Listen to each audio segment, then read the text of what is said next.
guys and welcome back to female cricket channel. ICC women's T20 world cup का 9th addition approach हो रहा है जो कि 3 अक्टूबर को स्टार्ट होगा एंड 10 टीम मेगा टूर्नामेंट 20 अक्टूबर को फाइनल्स के साथ कंक्लूड हो जाएगा। सो बांग्लादेश की करंट पॉलिटिकल सिचुएशन की वजह से वहां पे अभी होस्ट नहीं हो रहा है। सो यूएई को स्टेप इन किया गया है एज द न्यू होस्ट, जहाँ के दुबई इंटरनेशनल क्रिकेट स्टेडियम और शारजा क्रिकेट स्टेडियम को फाइनलाइज किया गया एज द 2 वेन्यूज। एंड अगर हम 2024 के वर्ल्ड कप की बात करें तो जैसे प्रशस्ति ने मेंशन किया कि 10 टीम्स पार्टिसिपेट करेंगी, तो 2 ग्रुप्स में इन 10 टीम्स को डिवाइड किया गया है। अगर ग्रुप ए की बात करें तो वहाँ पे इंडिया है, defending champions and one of the most successful teams भी बोल सकते हैं। ऑस्ट्रेलिया, न्यूजीलैंड, श्रीलंका और पाकिस्तान है। ग्रुप बी में England, south Africa, Bangladesh, West Indies और स्कॉटलैंड है। अगर हम देखें तो श्रीलंका और स्कॉटलैंड वो 2 टीम्स है जिन्होंने क्वालिफायर्स खेला था और वहां से प्रोसीड हुई है इस 10 टीम्स के टूर्नामेंट में पार्टिसिपेट करने के लिए। एंड ग्रुप ए से अगर हम बात करें तो न्यूजीलैंड ने भी अपनी स्क्वाड अनाउंस कर दी है। उन्होंने पहले भी बोला था कि हम 10th को अपनी स्क्वाड अनाउंस करेंगे एंड वो स्क्वाड हमारे पास आ गई है। सो लेट्स हैव अ लुक कि क्या स्क्वाड में उन्होंने चेंजेस किए हैं 2023 और 2024 में। So let's have a look at that. So अगर न्यूजीलैंड की स्क्वाड के बारे में बात करें सो उनका टीम कॉम्बिनेशन अगर हम देखें तो कैप्टन सोफी डिवाइन वो अभी भी इस टीम का एज अ कैप्टन लीड करेंगी and after the T20 world cup वो टी20 से फिर वो कैप्टनसी उन्होंने बोला है कि वो लीव कर देंगे। सो एक तरीके से उनका लास्ट टी20 वर्ल्ड कप हो रहा है एज कैप्टन।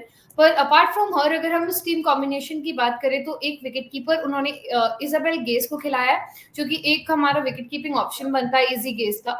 बाकी कह सकते हैं कि विकेट कीपर में सेकेंड ऑप्शन नहीं है। सो ये शायद थोड़ा सा प्रॉब्लमैटिक हो सकता है कि उनकी जगह अगर वो इंजर्ड हुए तो नेक्स्ट विकेट कीपिंग ऑप्शन कौन होगा। अपार्ट फ्रॉम हर अगर बैटर्स की बात करें सो बैटर्स में मार्डी ग्रीन एंड जॉर्जिया प्लेमर ये 2 हमारे हम कह सकते हैं फुल बैटर्स है हमारे पास, जो कि दोनों ही हम कह सकते हैं राइट हैंडर्स है। देन अगर स्पिनर्स की बात करें तो न्यूजीलैंड ने 4 स्पिनर्स एंड 8 पेसर्स को खिलाया है। सो ये एक काफी हम कह सकते हैं काफी बड़ा कॉम्बिनेशन है। अंकित, हमने देखा था कि ऑस्ट्रेलिया के खिलाफ जब जो ऑस्ट्रेलिया की स्क्वाड आई थी उन्होंने 7 पेसर्स खिलाया था, न्यूजीलैंड ने 8 पेसर्स खिलाया। तो स्पिनर्स सिर्फ उन्होंने 4 खिलाया, जिसमें एमेलिया केर हमारी फर्स्ट पेसर बनेगी, जो कि ऑलराउंडर भी है हम कह सकते हैं। वो राइट आर्म लेग स्पिन उनका एक अच्छा हमने देखा है परफॉर्मेंस आया है। प्लस एडन कार्सन एक हमारी सेकेंड बॉलर बनेगी। देन फ्रांस जोनस एंड ली कैस्परिक ये 3 बॉलर्स रहेंगे, जिसमें से फ्रांस जोनस एक लेफ्ट आर्म ऑर्थोडॉक्स बॉलर है। सो वो एक वैरायटी ला सकती हैं इस स्क्वाड में। एंड जैसे यहाँ पे प्रशस्ति ने मेंशन किया कि काफ़ी सारे पेसर्स हैं इनके टीम में, जहाँ पे ऑलराउंडर्स का भी हमने एडिशन देखा है। तो अगर इनके पेस कॉम्बिनेशन की बात करें तो सोफी डिवाइन है, हालांकि काफ़ी हद तक इनका क्रूशल रोल बल्लेबाजी में होगा, लेकिन राइट आर्म मीडियम का एक ऑप्शन है। सूजी बैट्स दूसरी प्लेयर, हालांकि कि पिछले कुछ टाइम से उतनी गेंदबाजी करती नहीं है, लेकिन काफ़ी रिलायबल ऑप्शन है। एंड ओपनिंग का स्पॉट वहाँ पे उन्होंने पिछले कुछ टाइम से न्यूजीलैंड के लिए काफ़ी अच्छा प्रदर्शन किया ओवर द ईयर्स। अगर हम बात करें तो ब्रूक हैलिडे एक और प्लेयर, हालांकि मेजर रोल इनका भी काफ़ी हद तक बल्लेबाजी में होगा। लेफ्ट हैंडेड बैटर है एंड राइट आर्म मीडियम का ऑप्शन है, बल्लेबाजी मिडिल ऑर्डर में करती है एंड काफ़ी क्रूशल रोल रहेगा अगर हम बैटिंग के पर्सपेक्टिव से देखें तो। जेस खेर एक गेंदबाज जो प्रॉपर गेंदबाज न्यूजीलैंड ने सिलेक्ट किया इस स्क्वाड में, राइट आर्म मीडियम का ऑप्शन है एंड देखा जाए तो एक ओकेजनल विकेट कीपर का भी ऑप्शन जेस खेर प्रदान करती है। मोली पेनफोल्ड एक और राइट आर्म मीडियम का ऑप्शन है। काफी हद तक गेंदबाजी में जो पेसर्स का डिपार्टमेंट है वहाँ पे काफी अच्छी बैकअप है वो। हैना रो एक और हमने देखा है कि जैसे न्यूजीलैंड की स्क्वाड अगर हम देखें इस 15 प्लेयर्स की एक और पेसर का एडिशन अगर हम देखें, जिन्होंने न्यूजीलैंड वाली जो सीरीज थी इंग्लैंड के खिलाफ वहाँ पे भी हमने देखा था एंड अभी इस 15 प्लेयर्स के स्क्वाड का हिस्सा है। लिया ताहू राइट आर्म मीडियम फास्ट एक वैरायटी लाती है इस टीम में, काफी एक रॉ पेसर हम बोल सकते हैं इस टीम में एंड काफी हद तक इनका क्रूशल रोल रहेगा जहां तक पेस बॉलिंग की बात करें तो। एंड रोजीमारी मेयर जिनकी वापसी हुई है एंड उसी के साथ एक और राइट आर्म मीडियम का ऑप्शन, जहाँ पे हम देख सकते हैं कि लगभग 8 पेसर्स के ऑप्शन है इस टीम में अगर हम कॉम्बिनेशन को देखें तो। या एंड अंकित न्यूजीलैंड ने काफी कह सकते हैं बोलर्स को उन्होंने खिलाया है। लाइक अगर हम एक काउंट ले तो लाइक एक 8 बोलर्स है स्पेसिफिकली, लाइक ऑलराउंडर्स अगर आप हटा दो सो सिर्फ बोलर्स अगर हम बात करें तो 8 बोलर्स के साथ न्यूजीलैंड खेल रहा है। सो उस हिसाब से हम कह सकते हैं थोड़ा डिफिकल्ट हो सकता है, क्योंकि हमने देखा कि 2023 में भी जो परफॉर्मेंस था ग्रुप स्टेज में उन लोगों ने वो 3rd थे उन्होंने फिनिश किया था and Australia and south Africa दोनों उनके ऊपर टेबल में उन्होंने फिनिश किया था।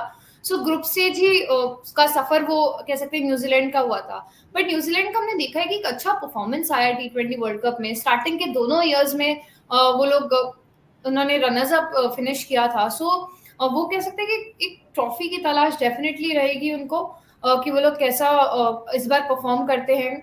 सो अपार्ट फ्रॉम दैट अगर हम देखें कि जो चेंजेस हुए, तो 3 चेंजेस हमें देखने को मिले, जिसमें बर्नार्डाइन उन्होंने पहले 2024 में जो अभी इंग्लैंड के खिलाफ सीरीज हुई थी न्यूजीलैंड के घर पे, तो वहां पे उन्होंने लास्ट बार परफॉर्म किया था।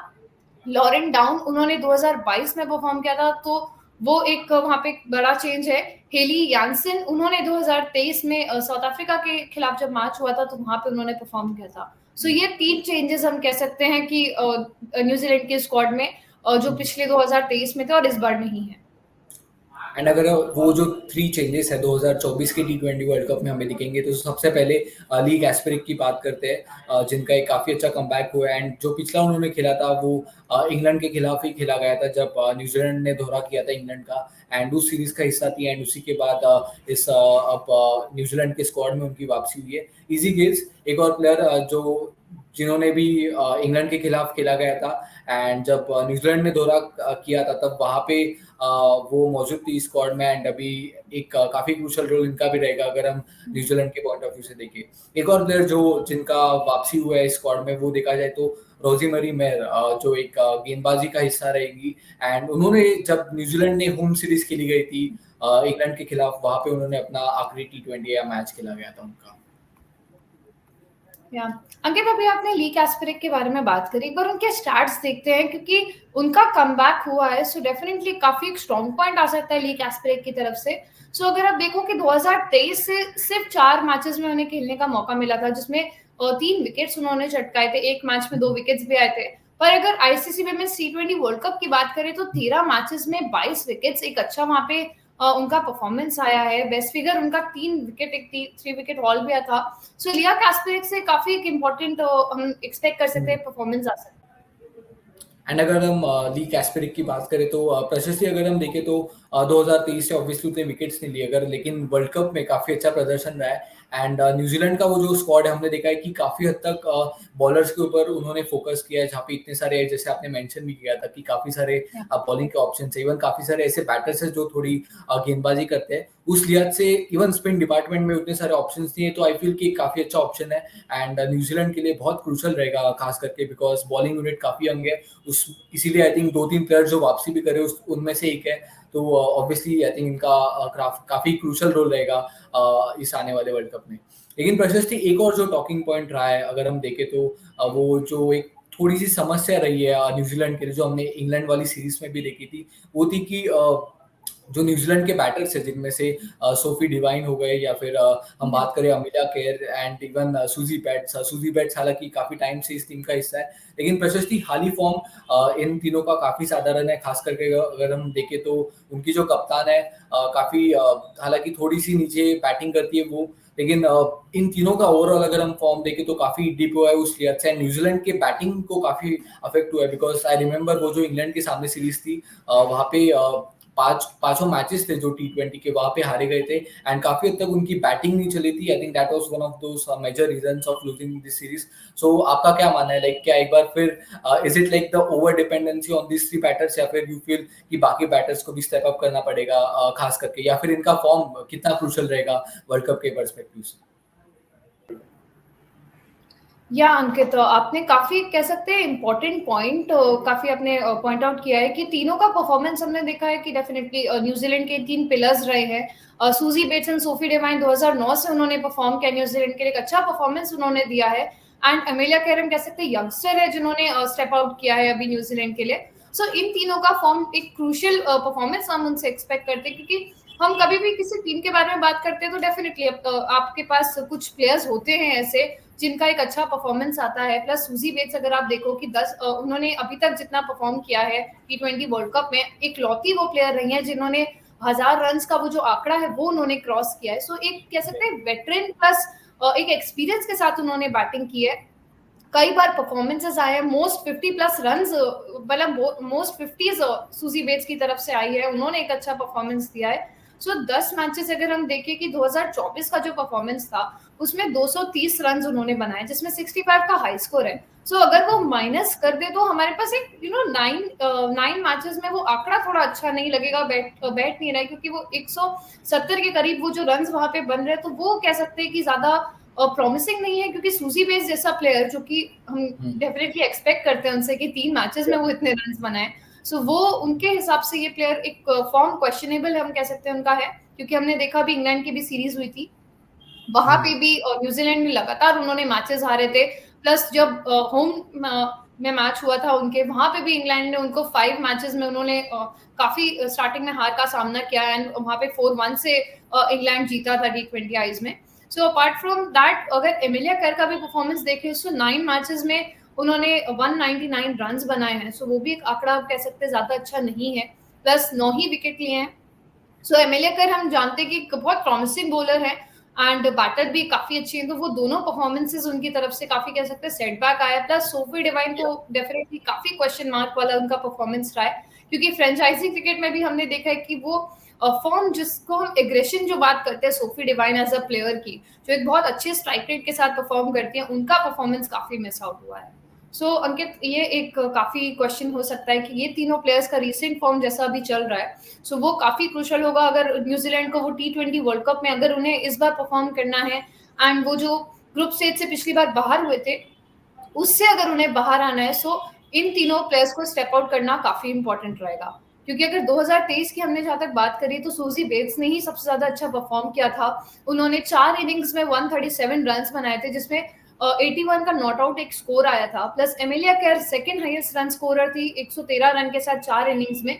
सो वो जस्टिफाइड नहीं रहेगा अगर आप अभी उनके 9 और 10 मैचेस के नंबर्स को देखो, सो उस हिसाब से एवरेज काफी चेंज होता है, क्योंकि सूजी बेट्स ने अभी कह सकते हैं 20 के करीब का वहां पे एवरेज बन रहा है उनका, एंड पिछली बार जो 4 इनिंग्स में उनका 45 के करीब का औसतन था, तो उस हिसाब से काफी कॉन्ट्रास्ट परफॉर्मेंस आया है सूजी बेट्स का। प्लस सोफी डिवाइन हम कह सकते हैं पिछली बार भी उन्होंने काफी कह सकते हैं निराशाजनक परफॉर्मेंस आई थी, क्योंकि 4 इनिंग्स में मात्र 19 रन थे सोफी डिवाइन जैसे प्लेयर की तरफ से। सो उस हिसाब से हम कह सकते हैं कि she needs to step out, and वो लीड कर रहे हैं न्यूजीलैंड को, सो उनको काफी उनसे एक्सपेक्टेशंस रहेंगी कि वो परफॉर्म करें, क्योंकि उनका हम कह सकते हैं रिकॉर्ड बहुत अच्छा है। 31 इनिंग्स उन्होंने T20 वर्ल्ड कप में खेली हैं, जिसमें 671 रन ओवरऑल सोफी डिवाइन ने बनाए हैं, उनका 75 नॉट आउट का हाई स्कोर भी रहा था। सो उस हिसाब से Sophie Devine needs to step out in this T20 world cup. And definitely because बहुत बड़े बड़े नाम है, जब आप सूजी बेट्स या फिर सोफी डिवाइन की बात करें तो एंड इवन अगर हम गेंदबाजी की बात करें तो जो 2023 का वर्ल्ड कप था वहाँ पे लिया तहू ने न्यूजीलैंड की लीडिंग विकेट टेकर थी, जहाँ पे 4 मैचेस में उन्होंने 8 विकेट्स लिए थे, एंड काफी क्रूशल रोल इस वर्ल्ड कप में भी रहेगा उनका। एंड ईडन कार्सन जो न्यूजीलैंड की स्पिनर है, उन्होंने 6 विकेट चटकाए थे 4 मैचेस में, एंड अमिलिया केर का भी नाम है वहाँ पे, तो उस लिहाज से काफी अच्छी स्क्वाड है, लेकिन शायद I think it will all come down कि कैसे न्यूजीलैंड इस वर्ल्ड कप में प्रदर्शन करी थी, बिकॉज इवन ओवरऑल अगर हम आंकड़े देखें, ओवरऑल अगर जो वर्ल्ड कप के एडिशंस रहे तो वहाँ पे सोफी डिवाइन जो स्कीपर है इस टीम के, वो इस चार्ट को डोमिनेट करी है, जहाँ पे 32 मैचेस में 29 विकेट उन्होंने चटकाए, एंड काफी अच्छा इकोनॉमी भी है, 6 के करीब है, इसका मतलब उतने रन कंसीड नहीं करी है, जो शायद न्यूजीलैंड के लिए काफी अच्छा एक फैक्टर रहेगा। एंड लिया कैस्पेरिक जिनकी बात हम इस स्ट्रीम में कर रहे थे, जहाँ पे उनकी वापसी भी हुई है 13 मैचेस में 22 विकेट, शायद काफी अच्छे है, एंड इसलिए शायद उस लिहाज से उनका सिलेक्शन शायद इस स्क्वाड में हुआ रहेगा, जिस तरीके का उनका प्रदर्शन रहा है। इवन वहाँ पे अमिलिया केर का नाम है जो लेग स्पिन काफी अच्छा डालती है, हालांकि देखा जाए तो शायद हर मैच में 4 ओवर नहीं डालती, लेकिन शायद वो जो 2-3 ओवर्स है वहाँ पे उनके पास काबिलियत है हर मैच में 1 से 2 विकेट लेने का, उस लिहाज से इसी के चलते काफी अच्छी वैरायटी भी है अगर हम न्यूजीलैंड के इस बॉलिंग कॉम्बिनेशन को देखें तो। सो ये थी न्यूजीलैंड की स्क्वाड और उनका एनालिसिस। मैं आपसे रिक्वेस्ट करूंगी हमारे चैनल के साथ बने रहिए, ताकि जो स्क्वाड अभी बची है और श्रीलंका की एंड बांग्लादेश की, उनके भी स्क्वाड अनाउंसमेंट की वीडियोस हम आपके हम यहाँ पे पोस्ट करेंगे। So stay tuned with us ताकि आप कोई भी अपडेट हमसे मिस ना करें। Thank you guys for watching.